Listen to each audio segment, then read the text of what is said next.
Me jogo na minha poltrona de couro favorita, tiro as botas de trabalho e mexo os dedos dos pés. Restaurar a casa dos Buchanan tomou cada minuto do meu dia, tábuas podres, reboco caindo, e uma escada centenária que parecia lutar contra mim a cada passo. Meus músculos doem daquele jeito bom que só aparece depois de um trabalho bem feito. Meu celular vibra na mesa de café. No começo eu ignoro, pegando o copo de Cabernet que eu tinha servido uns 10 minutos atrás.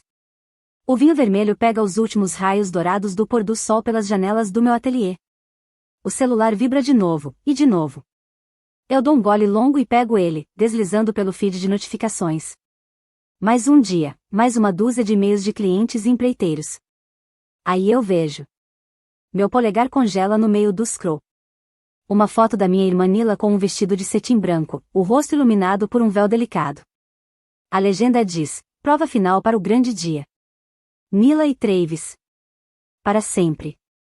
Meu ar trava. Casamento. Que casamento? Eu deslizo o feed freneticamente. Fotos aparecem na tela. Minha prima Marissa mostrando os vestidos das madrinhas. Minha tia Rosa organizando amostras de flores. As mãos da minha mãe segurando convites em relevo. Um convite que eu nunca recebi. Eu clico na última foto. Comentários descem sem parar. Mal posso esperar para comemorar com você no próximo mês. O lugar está lindo. Tão feliz de fazer parte do seu dia especial. 57 comentários. Nomes de parentes, amigos, primos distantes que eu não vejo desde a formatura do ensino médio. Todo mundo vai. Todo mundo menos eu. Meu celular toca, me assustando. O nome da minha mãe aparece na tela, Cíntia Alvarez. Que timing perfeito. Eu atendo, encostando o telefone no ouvido. Mãe. Débora, querida. A voz dela soa medida, muito controlada. Estava pensando em você. Como tá o trabalho? Minha mão livre se fecha em punho. Tá tudo bem. Acabei de ver o vestido de casamento da Nila no Instagram. O silêncio se estende por 3 batimentos do meu coração. Ah, ela limpa a garganta. Eu ia te ligar sobre isso. Meus nós dos dedos ficam brancos segurando o telefone. O casamento da minha própria irmã? Será que meu convite se perdeu? Débora, o tom da minha mãe muda, aquele tom conhecido de desaprovação aparecendo. Não faça disso sobre você. Você sabe como a Nila é sensível. Sensível? O que isso tem a ver com? Você está sempre tão ocupada com sua carreira. A Nila achou que você não ia conseguir arrumar tempo de qualquer jeito. O quarto de repente parece mais frio. Eu me levanto e vou até a janela, onde o skyline de Denver brilha ao longe. Então vocês simplesmente decidiram não me convidar? Pro casamento da minha irmã? O Travis acha que família é importante, ela diz, como se isso explicasse tudo. E eu não sou família. As palavras arranham minha garganta. Claro que você é. Mas você sabe como as coisas têm sido. Depois que eu critiquei o café dela? Eu assinei o empréstimo dela. $22 mil que eu paguei depois que ela abandonou o negócio. Ela tinha os filhos para pensar, a voz da minha mãe endurece. Maternidade solteira não é fácil, Débora. Eu encosto a testa no vidro frio da janela. Memórias antigas surgem, Nila com 10 anos quebrando o vaso da vovó. Eu levando a culpa. Nila com 17 saindo escondida. Eu cobrindo por ela. Eu, com 16, anunciando minha bolsa de engenharia. Mãe sendo indiferente, claro que você conseguiu, você é a responsável. A responsável. Sempre. Eu não fui esquecida, mãe, que eu sussurro. Eu fui apagada. Agora você está sendo dramática, ela suspira. O som de uma mulher sobrecarregada por uma filha irracional. A gente pode falar sobre isso depois. Preciso ajudar a Nila com os lugares da recepção. A ligação acaba. Eu fico olhando para o celular, vendo novos posts do casamento surgirem. Nila girando no vestido. Travis e os padrinhos provando os bolos. Meus pais sorrindo ao lado do casal feliz. Um retrato de família sem mim. Meu celular vibra com mensagens da Gena. Você viu? Marcos do trabalho. Acabei de ver as coisas do casamento da sua irmã. Que diabos? Senhora Henderson, vizinha, querida, você está ciente do que está acontecendo com sua família? Até as pessoas ao redor da minha vida notaram que eu fui excluída. Eu me afundo na minha poltrona, o peso de 35 anos pressionando sobre mim. Eu construí minha carreira restaurando tesouros históricos, devolvendo beleza a lugares esquecidos. Mas não consigo restaurar meu lugar nessa família. A percepção me invade como água gelada. Todos esses anos eu fui a que conserta, a responsável, a mão firme. Assinei empréstimos, cuidei de crianças quando pediam, ouvi desabafos à meia-noite. Estive presente quando ninguém mais estava, e essa é minha recompensa. Apagamento. Meu celular vibra de novo. Eu coloco no silencioso sem olhar e deixo de cara para baixo na mesa. Da minha janela, vejo as montanhas a oeste de Denver, picos cor de cobre na luz que vai sumindo. Além delas, fica Boulder, onde meus pais ainda moram na casa vitoriana onde crescemos. Onde Nila voltou com os 2 filhos depois que Eric a deixou. Onde estão planejando um casamento sem mim. Algo muda dentro do meu peito. Não é raiva ou dor, mas algo mais frio, mais deliberado. Uma certeza tranquila. Desta vez, eu sussurro para a sala vazia, não vou consertar o que eles quebraram. Pego meu celular e abro o Instagram de novo. Com precisão, eu deixo de seguir minha irmã. Depois minha mãe. Meu pai. Meus primos. Cada toque no celular é como largar um peso que eu carreguei por muito tempo. Isso não é vingança. É uma decisão. Um limite. A última luz dourada desaparece das minhas janelas, mergulhando a sala na sombra. Não ligo as lâmpadas. Em vez disso, fico sentada na escuridão que se forma, sentindo-me mais leve do que em anos. Pela primeira vez na minha vida, não estou correndo para consertar os pedaços quebrados da família. E o silêncio que vem depois parece liberdade. Meus pneus estalam no cascalho da entrada da casa vitoriana dos meus pais em Boulder. O sol da manhã brilha no vitral acima da porta, espalhando fragmentos de rubi e âmbar pela varanda.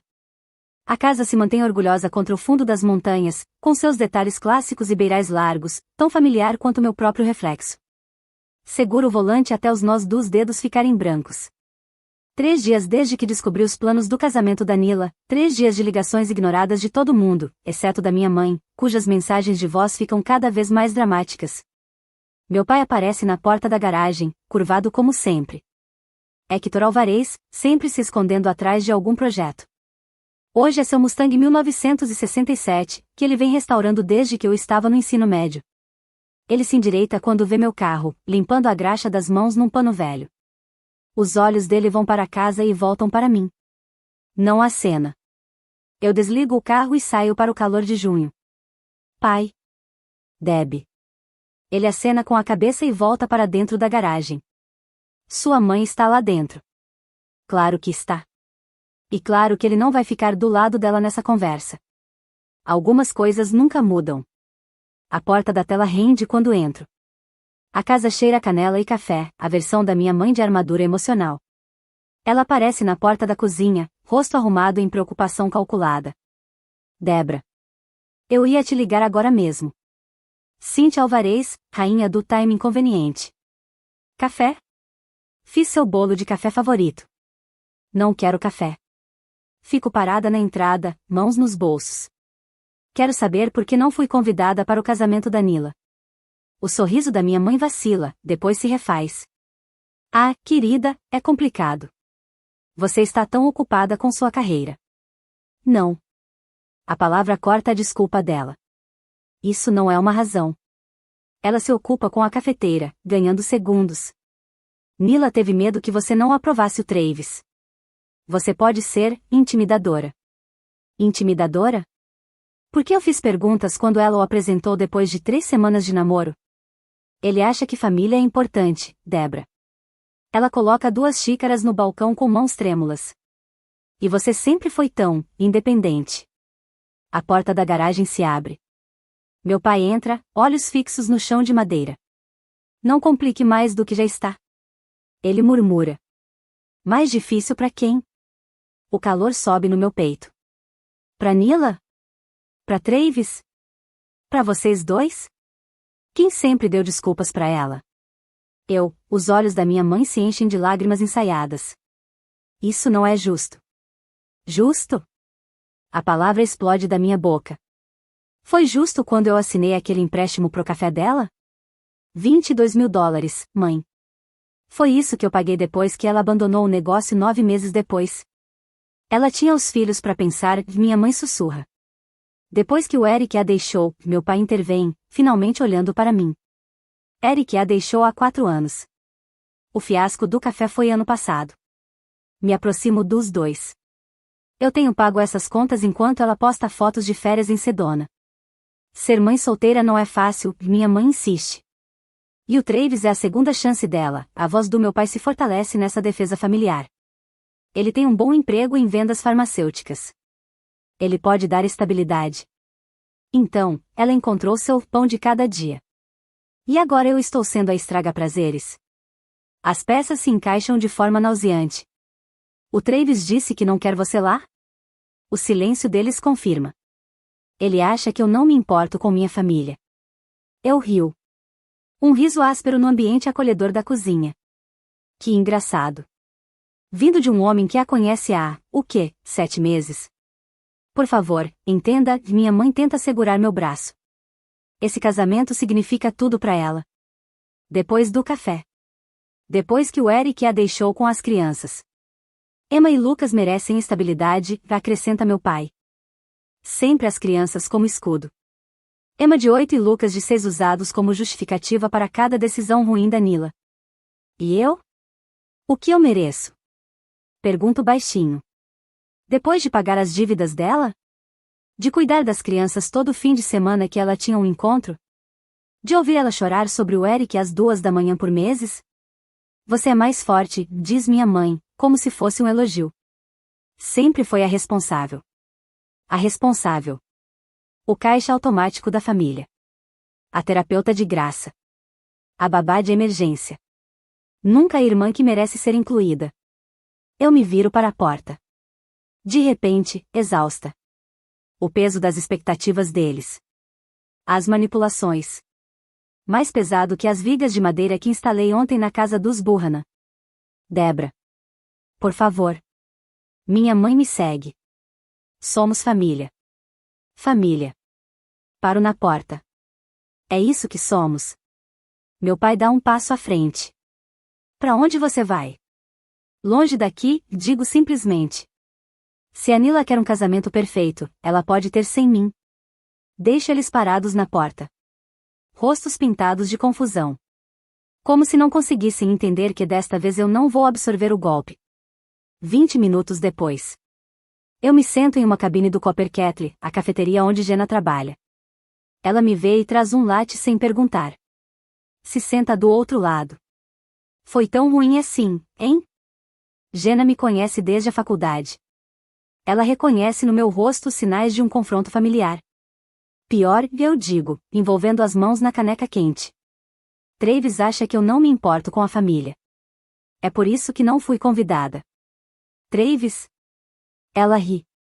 O cara que conhece sua irmã há 5 minutos acha que pode decidir quem se importa com a família? Aparentemente, eu murmuro.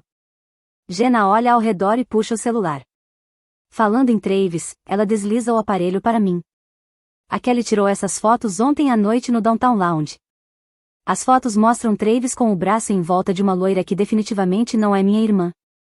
Eles riem, cabeças próximas. Na última imagem, os lábios dele tocam o pescoço dela. Meu estômago se aperta, não de surpresa, mas de confirmação amarga. Quando foi isso? Pergunto. Ontem à noite, por volta das 11. Eu empurro o celular de volta para ela. E eu faço o que com essa informação? Jenna pisca. Conta para sua irmã? Conta para os seus pais. Para o casamento antes que ela se case com um traidor? A antiga eu teria feito exatamente isso. Teria corrido para proteger a Nila de si mesma. Teria absorvido a raiva dela quando inevitavelmente descontasse no mensageiro. Não, a palavra soa estranha, mas certa. Eu não vou fazer isso. Não vou. Debra. Desta vez, vou deixar a verdade se mostrar. Eu tomo um gole do meu latte que já está esfriando. Não fui convidada pro casamento, lembra? Não é meu lugar me intrometer. Jenna me observa do outro lado da mesa. Isso não é você. Talvez devesse ser. A percepção se acomoda no meu peito. Não com culpa, mas com certeza. Passei minha vida consertando a bagunça da Nila. Olha onde isso me trouxe, excluída do casamento dela. Exatamente, Jenna concorda. Endireito os ombros. Então que o Travis seja o Travis. Que a Nila faça suas escolhas. Cansei de ser a rede de segurança da família. E se ela se casar com ele? Então que se case. As palavras deveriam doer mais do que doem. Não posso salvar alguém que não quer ser salvo. Pela primeira vez na vida, não corro para evitar um desastre que se aproxima da minha família. O desconforto de não agir pesa no estômago, mas por baixo dele corre uma corrente de algo estranho, alívio. Sirvo um copo de Cabernet e me acomodo no banco da janela. O Skilline de Denver brilha contra a noite. Meu celular fica de cara para baixo na mesa de café. Deliberadamente silencioso. 3 semanas se passaram desde que descobri que fui excluída do casamento da Nila. E hoje é o grande dia no Ridgewood Estate. O Ridgewood. Até o nome escorre riqueza antiga e exclusividade. Segundo as informações da Jenna, minha mãe passou semanas arrumando rosas brancas e detalhes dourados pela mansão histórica. 150 convidados. Imprensa local cobrindo a união de Travis Reed, engenheiro renomado, e minha irmã, a eterna donzela. Tomo um gole devagar, apreciando a complexidade do vinho. Pela 10ª vez hoje, resisto à vontade de checar as redes sociais. Que bom faria. Em vez disso, pego minha cópia gasta de Restoration Ethics and Historical Architecture. O trabalho sempre me centra. Mas meu celular vibra, batendo na madeira. Depois de novo. E de novo. Algo nesse ritmo insistente me deixa com os dentes cerrados. Deixo o livro de lado e pego o telefone. 27 notificações. Tudo nos últimos 4 minutos. Meu polegar paira sobre a tela. Uma parte de mim quer desligar o celular de vez. Terminar meu vinho em paz. Mas um velho instinto, o reflexo da responsável, me faz deslizar o dedo. Um vídeo aparece na tela. Imagem tremida do grande salão do Ridgewood. Rosas brancas por todo lado, exatamente como Jenna descreveu. Convidados em trajes formais encostados nas paredes. E no centro, Nila e Travis. A máscara da minha irmã escorre pelo rosto. O vestido branco perfeito amassado em seus punhos enquanto ela grita algo que não dá para entender. Travis é enorme ao lado dela, o paletó do smoking aberto, gravata torta. O rosto dele contorcido de raiva. Você sabia que eu estava vendo alguém? Ele grita, a voz quebrando pelo alto-falante do meu celular. Você me armou? Nila avança, empurrando o peito dele. Todo mundo sabia. Você não foi nada discreta. Então acontece. O braço de Travis se ergue, a palma aberta bate na bochecha da minha irmã. O estalo ecoa pelo salão. Gritos surgem da multidão. A câmera treme violentamente enquanto quem filma reage. Meu Deus, eu sussurro, dedos pressionados contra os lábios. O vídeo corta. Eu deslizo freneticamente pelas mensagens, tentando juntar o que aconteceu depois. Jenna? Debra. Você está vendo isso? Marcos. Caramba. Acabei de ver o desastre Reed Alvarez no Instagram. Senhora Henderson, vizinha. Querida, sua família está na TV, Canal 9. Abro o aplicativo de notícias local. Lá está. Já está estourando, casamento da alta sociedade termina em acusações de agressão. O vídeo toca de novo, agora de outro ângulo. Vejo flashes do rosto horrorizado da minha mãe ao fundo. Meu pai tentando correr, contido por 2 homens. A voz da âncora. A polícia foi chamada ao prestigiado Ridgewood Estate esta noite, depois que o noivo, Travis Reed, supostamente agrediu a noiva Nila Alvarez durante o que testemunhas descrevem como uma discussão acalorada sobre alegações de infidelidade.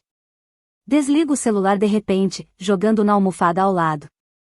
Meu coração bate forte na garganta. Uma parte de mim, da qual não me orgulho, sente uma estranha sensação de vingança.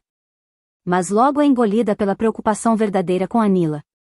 Não importa nossas diferenças, ver minha irmã sendo agredida no que deveria ter sido o dia mais feliz da vida dela me dá um nó no estômago. Eu esvazio meu copo de vinho, sirvo outro e espero pelo que sei que vai acontecer. O telefone toca às 23h47. O nome da minha mãe aparece na tela. Deixo tocar 4 vezes, me recompondo, antes de atender. Mãe. Do outro lado, ela chora. Débora. A voz dela falha, fina e trêmula. Sua irmã se machucou. Por favor, venha. Fecha os olhos, as palavras que já disse 1000 vezes prontas na ponta da língua. Vou chegar aí. Vou consertar. Vou ajudar. Mas algo me impede. A lembrança de ter visto fotos do casamento que eu não devia ver. Os anos limpando a bagunça da Nila. O dinheiro que ainda estou pagando. Eu não fui convidada, mãe, digo baixinho. Aparecer agora só pioraria tudo. O silêncio se alonga, tão profundo que consigo ouvir a respiração dela falhar. Mas ela precisa de você, finalmente sussurra Cíntia. Sempre precisou de você. Não, corrijo gentilmente. Ela precisava do Travis. Ela precisava de segurança, status e um casamento de conto de fadas. O que ela precisava de mim era da minha ausência. Isso não é justo, Débora. Eu sei. Mexo o vinho no copo, vendo a luz da cidade refletir nele. Nem ela estava sendo justa ao me excluir. Mais silêncio. Consigo quase ver o rosto dela, o cálculo nos olhos, procurando aquela vantagem que sempre funcionava antes, a culpa, a responsabilidade familiar, a certeza de que Débora iria consertar tudo. Sinto muito pelo que aconteceu, digo, com a voz mais suave. Ninguém merece isso. Mas desta vez, eu não sou a solução. A ligação cai sem outra palavra. Eu fico olhando o telefone, sentindo algo mudar profundamente dentro de mim. Pela primeira vez na vida, recusei correr para uma crise da família. A ausência de pânico me surpreende. Durmo melhor naquela noite do que dormi em anos. Na noite seguinte, Jenna chega com comida do restaurante tailandês da 17ª rua. Comemos na minha ilha da cozinha, a TV ligada, mas no mudo, só piscando imagens do desastre do casamento de vez em quando. Você está segurando firme? Jenna pergunta, enrolando o macarrão no garfo. É coisa pesada. Surpreendentemente bem, lhe admito, embora os vizinhos continuem me olhando com cara de pena quando vou pegar o correio. A senhora Henderson perguntou se você precisava de algo quando eu estacionei, Jenna comenta. Eu rio. Claro que perguntou. Ela trouxe pão de banana para mim hoje de manhã. A linguagem universal de conforto em crises. Jenna sorri, mas logo fica séria. Sua mãe ligou. Ontem à noite eu não atendi. As sobrancelhas de Jenna sobem. Sério? Isso é novidade. Longamente atrasado, corrijo. Depois do jantar, Marcos manda mensagem para saber como estou. Outro desenvolvimento incomum na minha vida normalmente quieta. Meu colega se tornou uma fonte surpreendente de perspectiva, ele entende o que é ser o ovelha negra da família. Vi mais imagens na TV. Você está bem? Ele escreve. Melhor do que esperava, e eu respondo. Bom. Algumas famílias só te valorizam quando precisam que algo seja consertado. Confia em mim, eu sei. As palavras dele ficam comigo como uma verdade.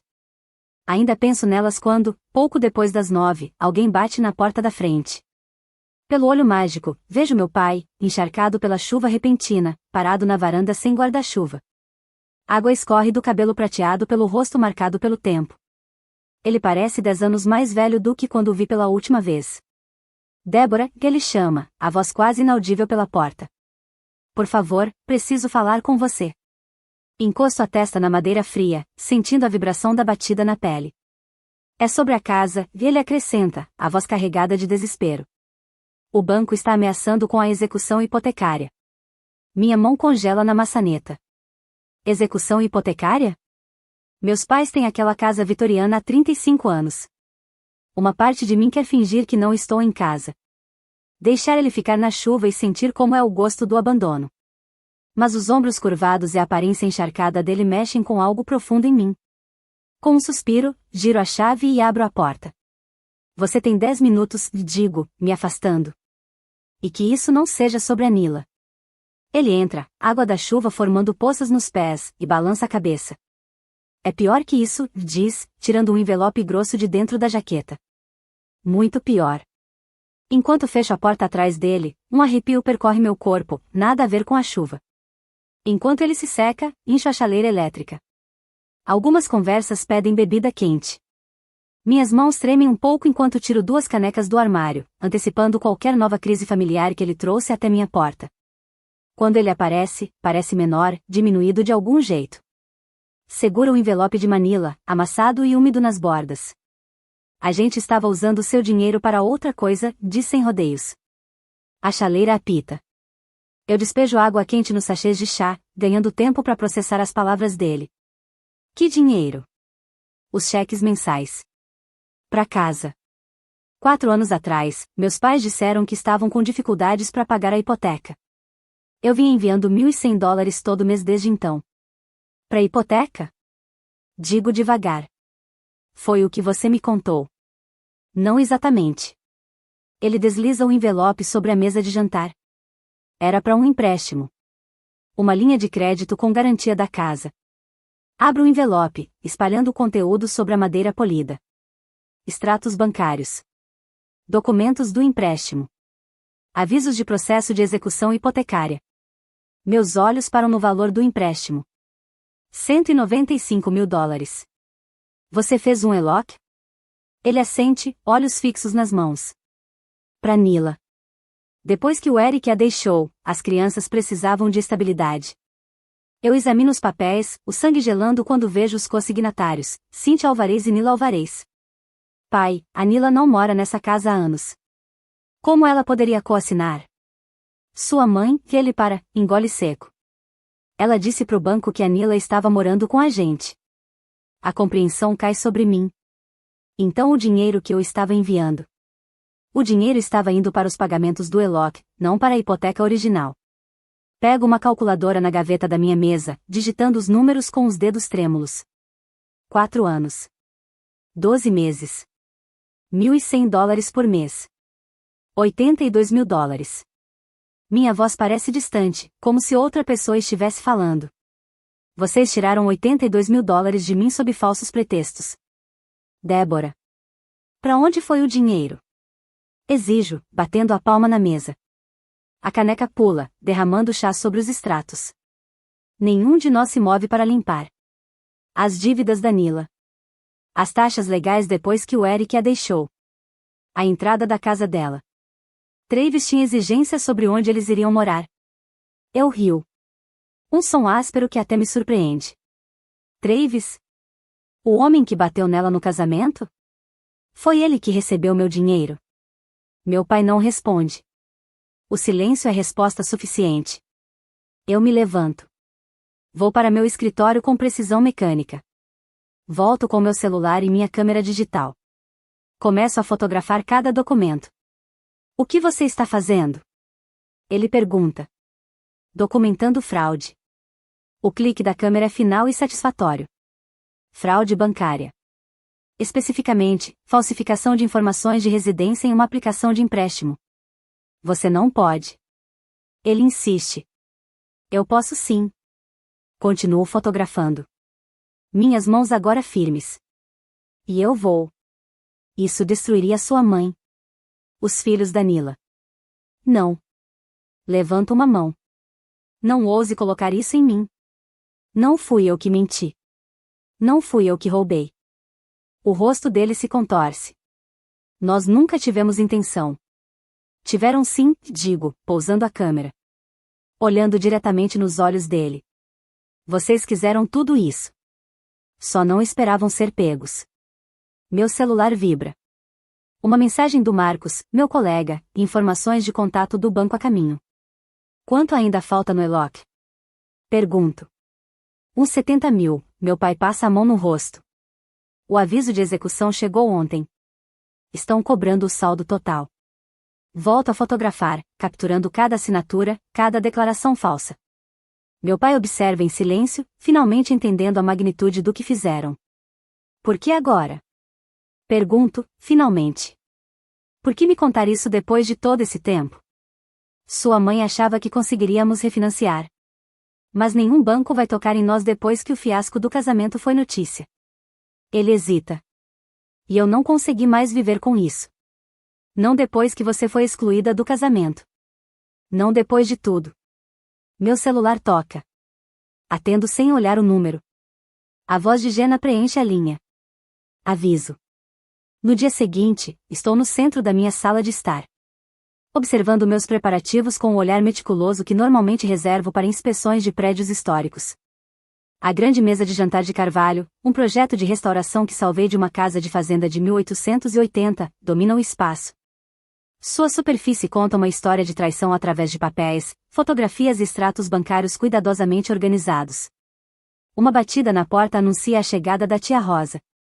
Escolhi ela com cuidado. Irmã do meu pai. A única da família que nunca fez favoritismo.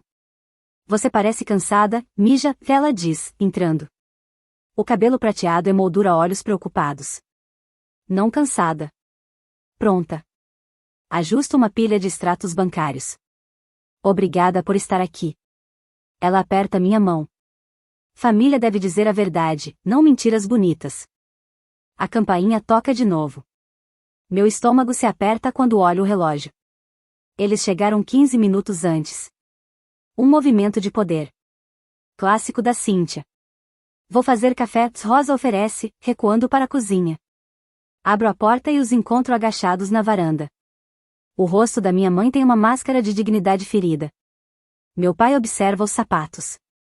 Nila fica ligeiramente atrás deles, braços cruzados protegendo a barriga. Entrem.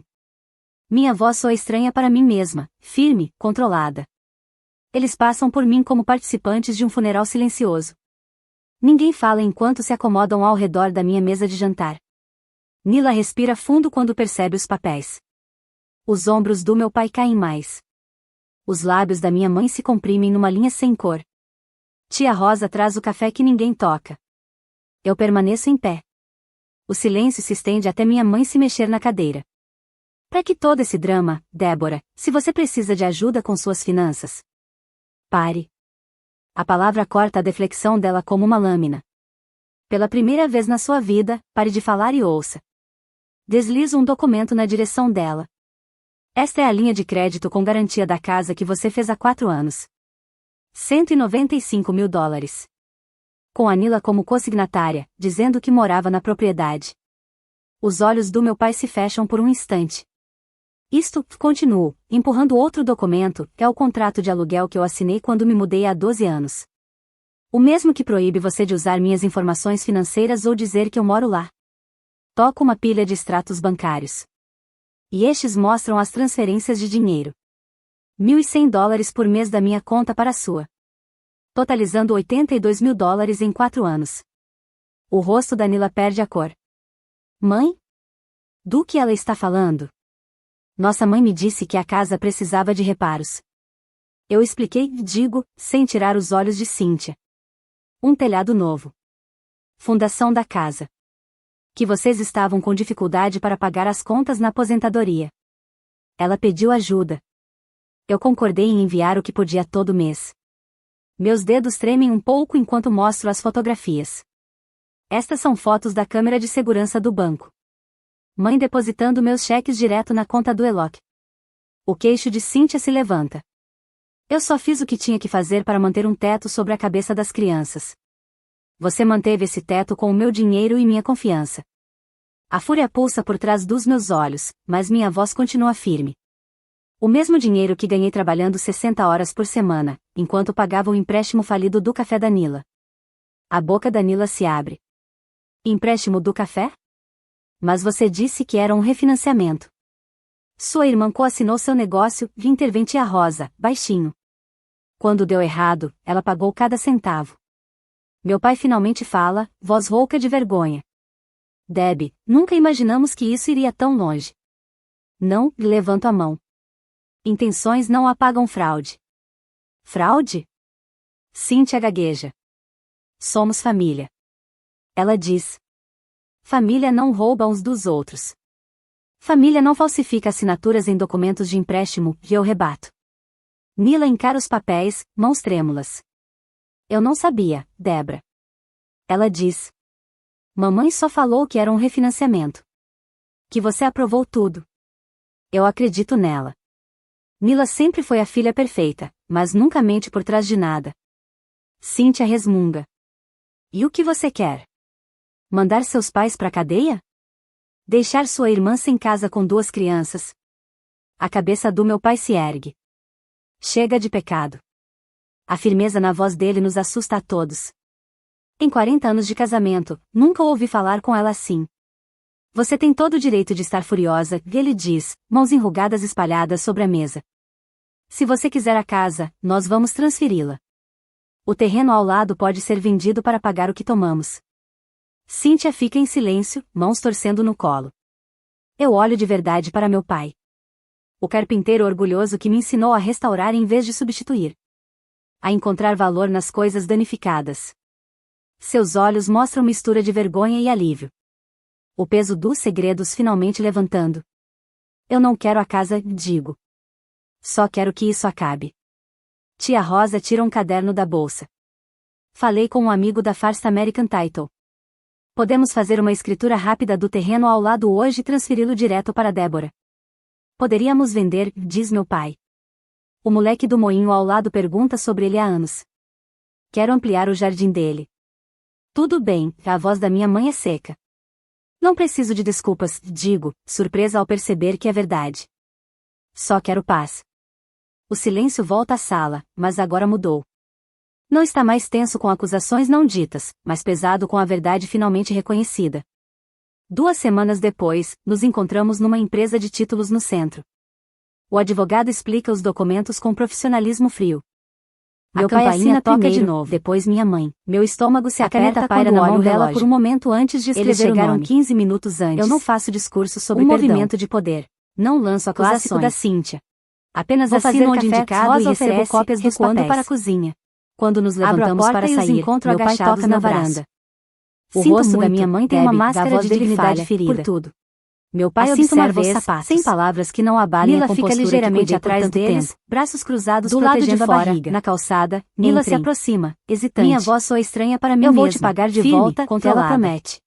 Eles passam por mim como participantes de um funeral silencioso. Seus filhos, digo. Ninguém fala enquanto se acomodam ao redor da minha mesa de jantar. Ela sente, lágrimas escorrendo. Nila respira fundo quando percebe os papéis.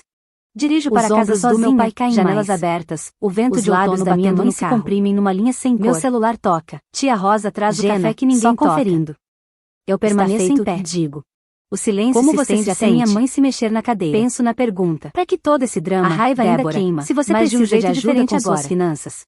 Não é aquele fogo quente da traição, a palavra corta a reflexão dela como uma lâmina. Um tipo de fogo que pela primeira vez na sua vida, pare de falar e ouça. Como se eu finalmente tivesse parado de carregar o peso na direção dela.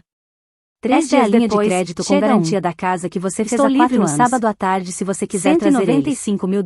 A resposta dela veio na Nila como consignatária, só eu primeiro que morava na propriedade. Precisamos conversar. Os olhos do meu pai se fecham por um instante sem pedir desculpas. Isto, continuo, 2 horas. Outro documento, é o contrato de aluguel que eu assinei quando me mudei há 12 anos. Agora parecem naturais, o mesmo que proíbe você de usar minhas informações financeiras com uma chuva leve batendo nas janelas da sala. Toca uma pilha de extratos bancários. Quando o sedã compacto da Nila entra na garagem, estes mostram as transferências de dinheiro. O pequeno amassado na porta do passageiro. $1.100 por mês da minha conta nada para de carros de luxo comprados totalizando com $82 mil em 4 anos. Ela fica na minha varanda, o rosto segurando uma pequena caixa de madeira, nós dos dedos brancos. Do que ela está falando? Gotas de chuva grudam no cabelo dela. Nossa mãe me disse que a casa precisava de reparos desde os 12 anos. Eu expliquei, você está diferente, sem tirar os olhos de Cynthia, abrindo espaço para ela entrar. Um telhado novo. 3 empregos fazem isso, da casa. Ela tenta sorrir, mas que vocês não estavam com dificuldade para pagar as contas na aposentadoria. Nada de luzes no cabelo. Ela pediu ajuda. Se limpa prédios à noite. Eu concordei em enviar o que podia todo mês, onde 2 canecas de chá soltam vapor um pouco enquanto mostro as fotografias.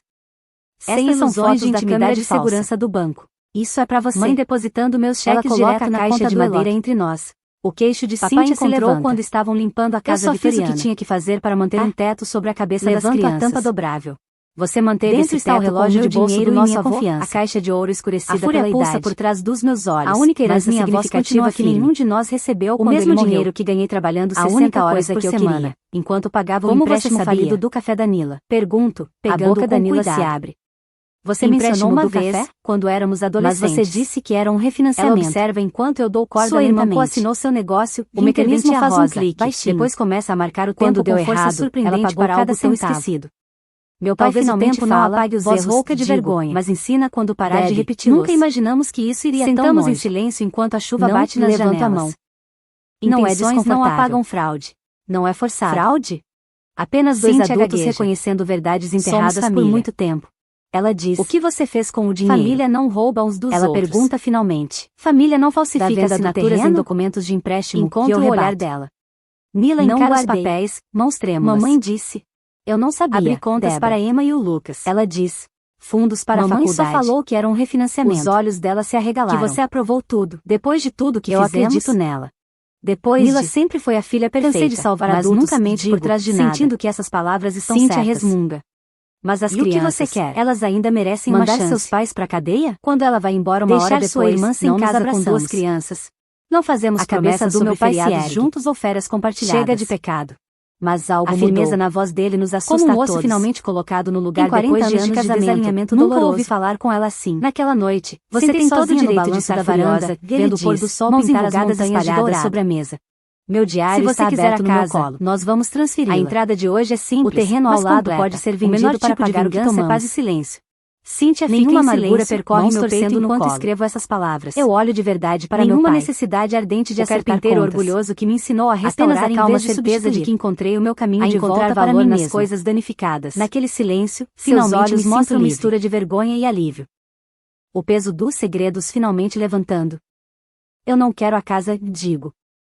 Só quero que isso acabe. Tia Rosa tira um caderno da bolsa.